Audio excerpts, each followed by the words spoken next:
Je m'appelle Julie Mercier, je suis neuropsychologue ici au Centre de réadaptation Lethbridge Leighton Mackay, le site Constance Lethbridge.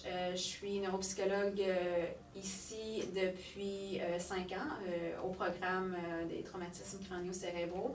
Par contre, j'ai œuvré auprès de personnes avec des traumatismes crânio-cérébraux dans le passé depuis à peu près 10 ans.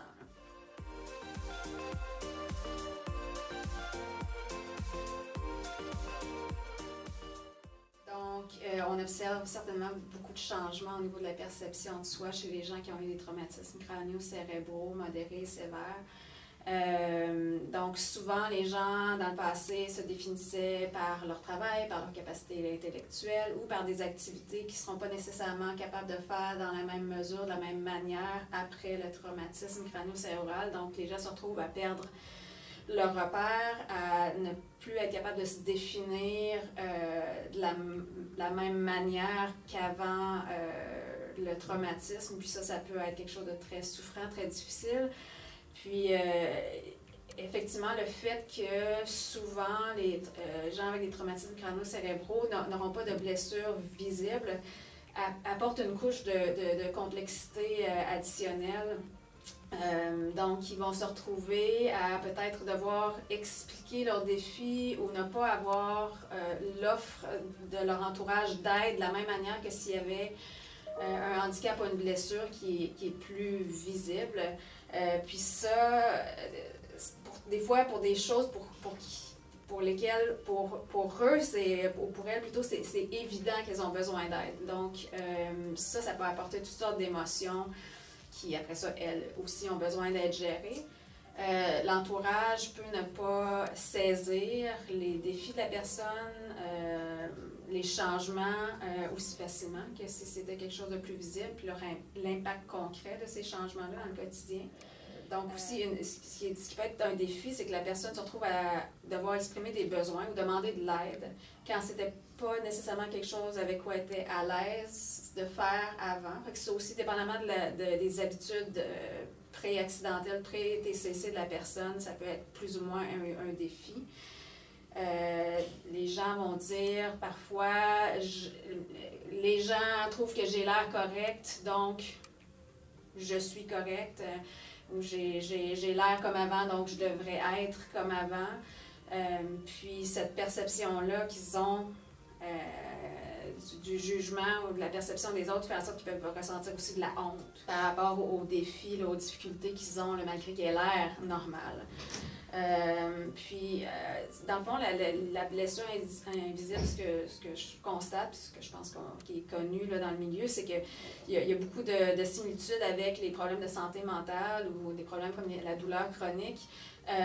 Puis insidieusement, les gens avec des TCC modérés sévères vont se retrouver avec beaucoup d'émotions, de la frustration, de l'anxiété, la crainte du jugement des autres, la tristesse, la honte, et éventuellement, ils peuvent venir à s'isoler ou se sentir aliénés des autres. Puis ça, éventuellement, ça peut mener aussi à des défis au niveau de la santé mentale, au niveau de l'équilibre psychologique.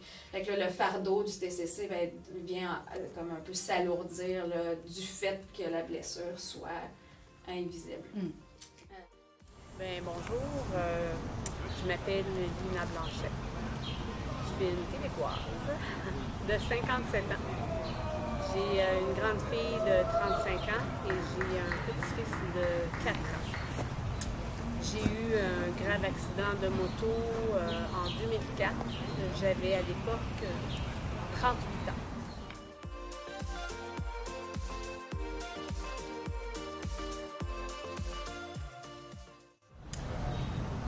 C'est difficile.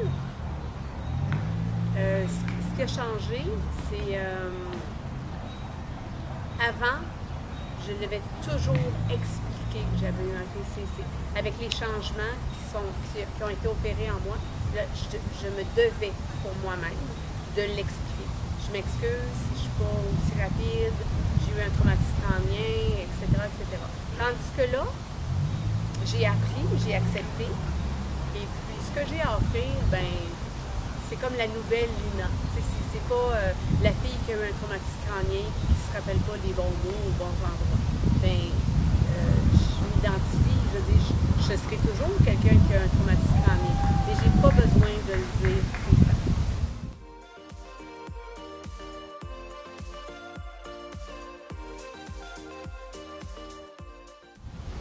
Définitivement. Les gens, parce que c'est une maladie invisible, j'ai pas beaucoup d'handicap physique.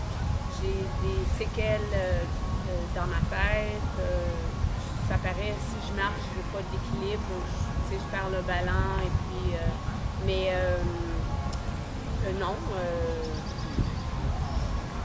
Je m'excuse, j'ai oublié la question. Je m'excuse.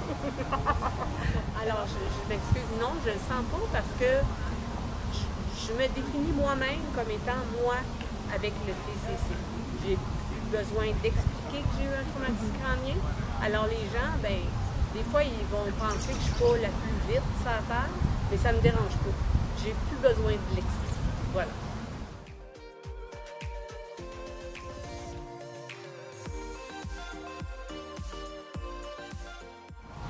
Définitivement, oui. Ouais. Parce que au début, quand on vit un traumatisme crânien, je parle pour moi, mais je pense que c'est applicable à chaque personne qui en a subi un, c'est qu'on ne se reconnaît plus. Alors, on a perdu notre identité d'avant. Et puis là, ben, on essaie de revenir comme avant. Alors là, c'est sûr que si moi, avant, on me demandait une question, je répondais comme ça, ben, maintenant, ça prend plus de temps. Le monde dit, ben voyons, là, c'est bien long, tu sais. Là, ça me met dans un état, ça a augmenté beaucoup mon anxiété. Si on fait le calcul comme ça, là, je veux dire, oui, ça m'a beaucoup dérangé pendant longtemps. Maintenant que je l'ai plus accepté, puis que j'aime mon nouveau moi, ben ça me dérange pas.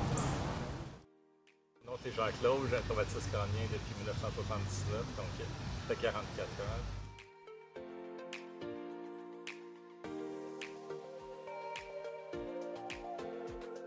Pour parler d'expérience vraie, mon ancien employeur, j'ai mentionné dès l'embauche que j'avais un TCC. J'ai eu des problèmes avec mon gestionnaire, je lui ai rappelé. On m'a dit, moi je lui ai dit que j'étais handicapé. Il dit, je le vois pas, t'es pas handicapé.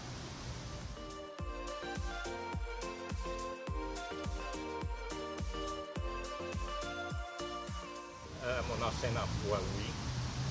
Mon nouvel emploi, il considère comme un avantage parce que je suis différent des autres. J'ai des qualités, j'ai de la rapidité, je rentre dans le TDA, je vois plus vite que d'autres. Eux autres envoient des qualités au lieu d'avoir des défauts comme mon ancien employeur.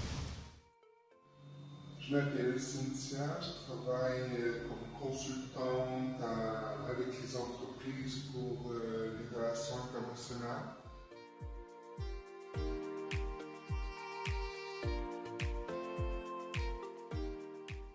Quelque chose pour moi qui est confidentiel et j'aime pas que les autres sachent que j'ai eu un traumatisme crânien parce que ça pourrait mettre en évidence mes erreurs ou mes faiblesses. Donc, pour ces raisons-là, j'ai mieux que mon visage reste caché. Mais selon moi, c'est mieux de ne pas le dire afin que mon employeur ne voit pas justement mes erreurs et mette pas la faute là-dessus. Et dans le fond, je ne veux pas qu'il m'enlève certains mandats sous prétexte qu'il pense que je ne suis pas capable. Et dans le fond, qu'il va se dire « Ah, mais elle n'est pas bonne parce que si on dit bien, elle a telle raison. » Donc, je ne veux pas non plus être associé à c'est pas une maladie, c'est pas même des séquelles, comme quoi j'ai des faiblesses en fait. Donc c'est mieux, je sais que quand je parle, ça peut paraître, j'ai quand même des cicatrices, mais c'est mieux de rester un peu incognito et ne pas le mettre en évidence pour pas que l'employeur justement prenne ce prétexte-là pour dire « Ah non, mais elle n'est pas capable, on va la mettre dans un autre poste.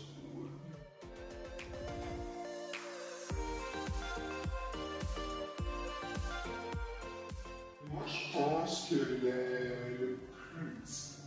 la fatigabilité, oui, elle est là, mais c'est surtout la rapidité d'exécution. La rapidité à écrire un email structuré. Ça, des fois, je vais tourner un petit peu en rond, je ne saurais pas par où commencer. Donc ça, je vois mes collègues qui font des beaux courriels super rapidement. Donc ça, je pense que je suis moins rapide que l'autre. C'est vraiment à ce niveau-là que je vois une séquelle pour moi. C'est sûr que c'est un enjeu de stress et ça vient toucher la confiance en soi. Étant donné qu'à l'hôpital, quand tu évalues, on te dit en tu es moins rapide, donc tu viens à le croire.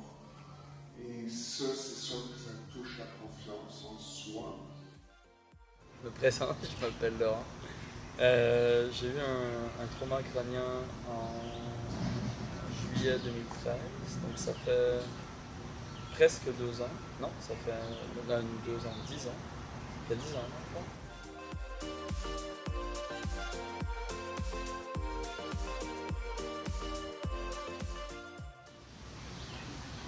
Ça c'est dur, c'est difficile.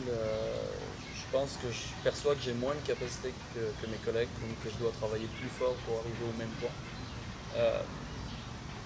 Et je pense que c'est la réalité. Je dois travailler souvent plus d'heures, être plus calme, mettre plus de temps que d'autres. Donc la semaine de 40 heures, 35 heures, pour moi c'est un peu une légende. Ça n'arrive pas. Je dois souvent mettre 1 heure ou 2 heures de plus. J'ai des périodes dans la journée où je perds ma concentration et il faut que je rattrape ce moment où j'ai perdu ma concentration après les heures de travail. Il y a peut-être la partie hygiène de vie où j'essaie de concentrer mes heures dans 8 à 5, 8 à 4, ça c'est une légende, ça n'arrive pas. Mais c'est ma perception de mes capacités. Alors bonjour, mon nom est Karine Mollet. J'ai travaillé, j'ai fait plusieurs postes, mais en gros, mon travail, j'ai travaillé près de 24 ans chez la compagnie Dispro. C'était une compagnie familiale. Donc, mes parents avaient débuté leur entreprise en 82 et moi, j'ai débuté l'entreprise en 99. Et puis, j'ai fait plusieurs postes, dont les recevables, la paye, la qualité, un peu les ventes et à la fin, la gestion de projet. Donc, j'ai fait plein de choses, c'était formidable, mais bien sûr, beaucoup de choses, beaucoup de stress qui m'ont amené plein d'opportunités, mais également beaucoup de stress pour ma situation que je vivais en tant que traumatisée crânienne. À 26 ans, j'avais aucune conscience que j'avais un traumatisme crânien. Pour moi, j'étais complètement guérie. J'étais correcte. J'avais 26 ans, la vie, tout était là et j'étais correcte. Pour moi, j'avais aucun problème. Et puis, j'ai compris plus tard que j'avais des problèmes, un traumatisme crânien. J'ai réalisé plus tard et je vois vraiment que les troubles qu'on vit de traumatisme crânien, ben, on les voit et c'est que tous les matins, c'est des défis on se lève tous les matins, on dit OK, on a ça comme défi, puis malgré que j'ai eu mon accident plus tôt, je le réalise que j'aurais aimé ça, peut-être le découvrir plus jeune, pour me permettre d'évoluer plus rapidement et être plus en paix avec moi-même qu'aujourd'hui. Je ne suis pas encore rendue à cette paix-là. J'ai encore des défis à développer, mais de 26 ans à aujourd'hui, j'ai fait un grand pas bon, on pourrait dire, là, auquel là, je suis plus en paix avec moi. J'ai comme... Est-ce que j'ai accepté à 100%? Non, mais j'ai au moins appris à vivre avec mon traumatisme crânien. Et Et là, je suis rendue à l'étape où je dois pallier avec certains handicaps qui sont, comment dire, invisibles, qu'on ne voit pas, que les gens disent, ben, tout est tout à fait correct, mais qu'on ne voit pas, comme la fatigue qui arrive tout de suite, les maux de tête. Puis des fois, quand on est stressé, on a de la difficulté à bien communiquer. Et ben, c'est tout ça, puis le stress qui s'engendre autant dans le travail ou dans la famille, pour n'importe quoi. Quelqu'un qui fait, quelqu'un qui va, le moindre stress, un enfant fait quelque chose, quelqu'un qui va traumatisme crânien va réagir correctement, mais nous, on peut tout simplement trop réagir. Comme dans le travail, c'est la même chose. Donc, être responsable pour nous, ben, c'est peut-être un trop grand défi. En tout cas, pour moi, maintenant, c'est un trop grand défi. Un trop grand défi pour moi.